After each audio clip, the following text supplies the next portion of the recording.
एकीकडे गॅस टंचाई असताना आता अनेकांनी कोळशाचा वापर सुरू केलेला आहे, मात्र कोळसा सुद्धा आता महागलाय। गॅस सिलेंडर मिळत नसल्यामुळे सामान्यांनी कोळशावर स्वयंपाकाला सुरुवात केली, मात्र जशी मागणी वाढली तसं कोळशाच्या दरात सुद्धा 10% वाढ झाली आहे। कोळसा विक्रेत्यांसाठी मात्र अच्छे दिन ठरलेत, तरी सामान्य नागरिक हवालदिल झालेत। या सगळ्या संदर्भातला आढावा घेतलेला आहे आमचे प्रतिनिधी सूरज कसबे यांनी। पाहूयात।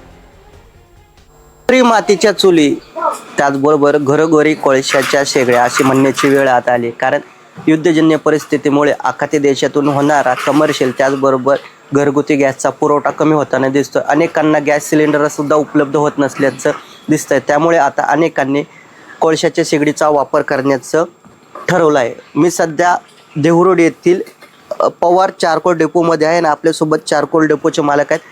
काय सांगाल, आता अनेक जण कोळशाच्या शेगडीकडे वळताना दिसत आहेत। पूर्वीची जी परिस्थिती तीच आता पुन्हा आल्याचं पाहायला मिळतंय।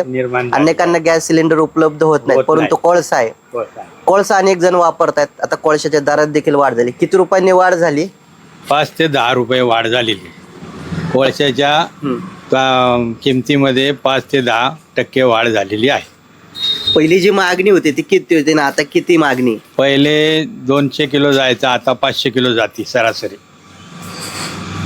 जास्त वाढ झाली। आता या कोळशाचा वापर कसा केला जातो? कोळशाचा वापर पूर्वीच्या पद्धतीप्रमाणे शेगडीवर केला जातो। स्नॅक सेंटर वाले, पाणीपुरी वाले, ज्यांचा व्यवसाय हातावर शेगडीवर गॅसवर चालत होता, आता ते कोळशे